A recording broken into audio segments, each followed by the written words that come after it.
کہتے کئی زائر مشہد الرضا جا رہے تھے پیدل. ایک بوڑھا زائر تھا مولا کا، آنکھوں سے نابینا.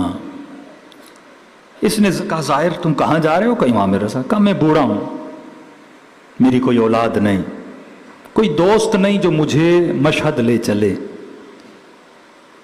نابینا ہوں، بڑی تمنا ہے امام رضا کی زیارت ہو. ایک کام کرنا، جب مشہد جاؤ نا، پرانا زمانہ تھا کہ مولا کے حرم کے کناروں سے اگر کوئی مٹی ملے نا میرے لیے لانا. کہ بوڑھے کیا کرو گے؟ کہ آنکھوں پہ لگاؤں گا تاکہ مجھے شفا ملے.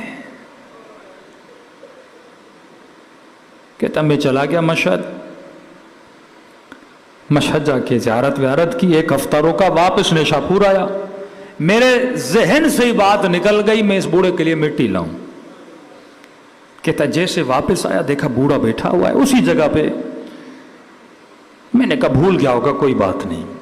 میں نے کہا جا کے سلام کرتا ہوں، پہچان لیا تو ٹھیک، نہیں پہچانا تو میں چلا جاؤں گا، ایسا نہ ہو میں نے وعدہ کیا تھا آ کر ملوں گا، وعدہ خلافی نہ ہو.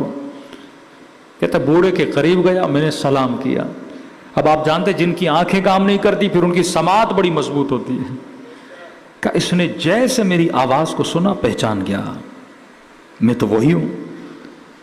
میں نے کہا چلو بھول گیا ہوگا، لیکن کہہ رہا تھا اے مولا کے زائر میں ہفتے سے تیرے انتظار میں ہوں، تو کب امام رضا کے حرم کی مٹی لائے گا؟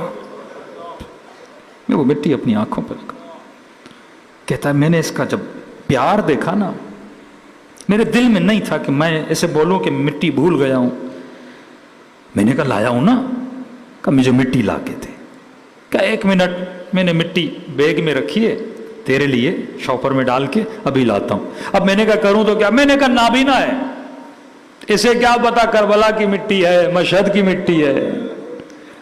کہتا میں نیشاپور کی زمین سے میں نے تھوڑی مٹی لی، اس مٹی کو میں نے شاپر میں ڈالا، بوڑھے کو کہا کہ یہ لے امام رضا کے حرم کی مٹی ہے. نابینا تھا نا، کہ اس نے مٹی لی اپنی آنکھوں پہ ملنا شروع کی کہ اے خدا رضا کے حرم کی مٹی کا صدقہ میری آنکھوں کو شفا دے.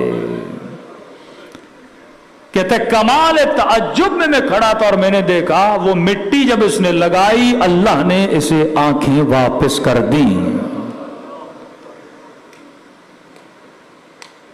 کہتا میں رونے لگا. میں نے کہا اے بوڑھے یہ مٹی مولا کے حرم کی نہیں تھی، یہ تو میں نے یہی روڈ کے کنارے سے نیشاپور کی مٹی اٹھائی. کہ کہیں کی بھی مٹی تھی میں نے تو رضا کی نیت سے لگائی تھی نا. یہ وہ چیز ہے جو اہل بیت دیکھتے ہیں. تجھے یقین کامل یقین ہوگا تو مولا پہ اعتبار کرو گے، اعتبار ہوگا تو علی کی بات کو مانو گے نا. بات کا نہ ماننا بتاتا ہے ہمیں اعتبار نہیں ہے.